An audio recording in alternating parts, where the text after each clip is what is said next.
بسم اللہ الرحمن الرحیم۔ دسمبر کے مہینے کی آخری تاریخیں چل رہی ہیں۔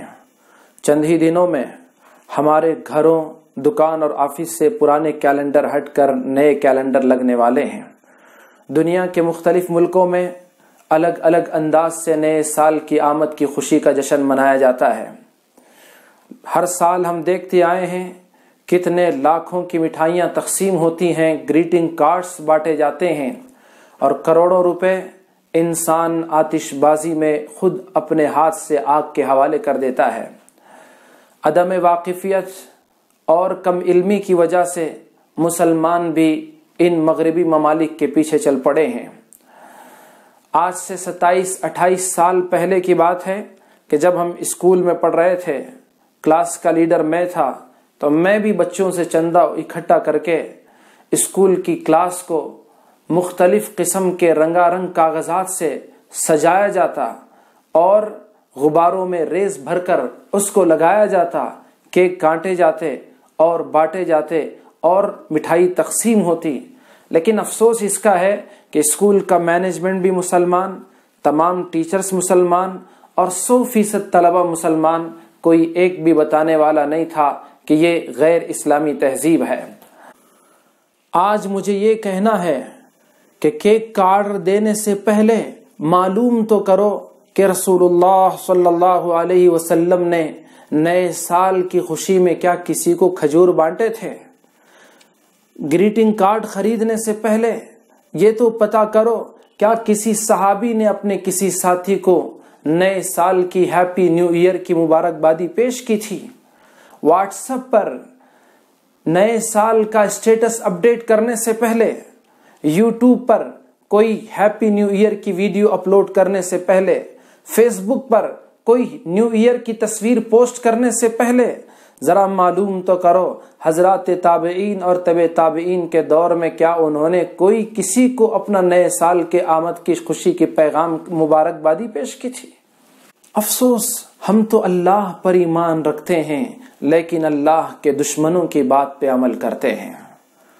رسول اللہ صلی اللہ علیہ وسلم کو اللہ کا آخری پیغمبر تو مانتے ہیں لیکن ان کی تعلیمات کو بھلا دیتے ہیں۔ مانتے ہیں کہ آخری کتاب قرآن مجید ہدایت والی کتاب ہے لیکن قرآنی ہدایات پر عمل نہیں کرتے۔ بے وقوفی ہے، ہماری زندگی کا 1 سال کم ہو گیا، ہم موت سے قریب ہو گئے، ہمارے قدم قبر کے قریب تر ہوتے چلے گئے۔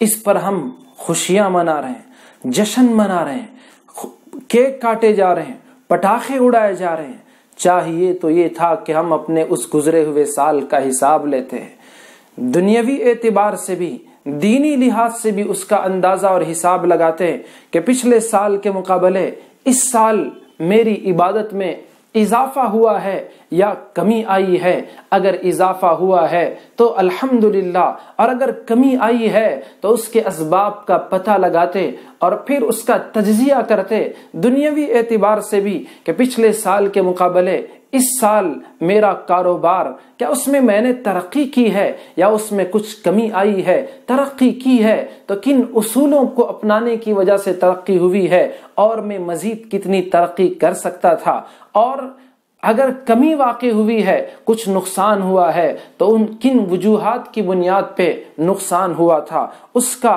ازالہ کرتے اور اس کا تجزیہ کرتے تو کتنا اچھا ہوتا۔ رسول اللہ صلی اللہ علیہ وسلم نے ارشاد فرمایا، حاسبوا انفسکم قبل ان تحاسبوا، اپنے آپ کا حساب لو اس سے پہلے کہ تم سے تمہارا حساب مانگا جائے۔ جو پیسہ ہیپی نیو ایئر کے جشن میں خرچ ہوتا ہے، وہی پیسہ اپنے ماں باپ کے علاج میں خرچ کر کے ان کی دعائیں حاصل کرو۔ وہی پیسہ بھوکے کے پیٹ کی آگ بجھانے کے لیے استعمال کرو، اللہ تمہارے لیے جہنم کی آگ کو بجھا دے گا۔ وہی پیسہ راتوں میں نکل کر تو دیکھو، کتنے ایسے ہیں جو رات کی سردیوں میں ٹھنڈ میں ٹھٹر رہے ہیں، ان کے لیے کمبل کا انتظام کرو۔ کرنے کے تو یہ کام تھے، ہم نے ان کو چھوڑ دیا، مغرب کے پیچھے چل پڑے۔ ہمارا لباس مغربی، ہماری تہذیب مغربی، ہمارا رہن سہن مغربی، ہماری گفتار مغربی، ہمارا کردار مغربی، سب کچھ مغربی ہو گیا۔ شاعر نے کیا خوب کہا، یہی پیغام دیتا ہے ہمیں ہر شام کا سورج، مغرب کی طرف جاؤ گے تو ڈوب جاؤ گے۔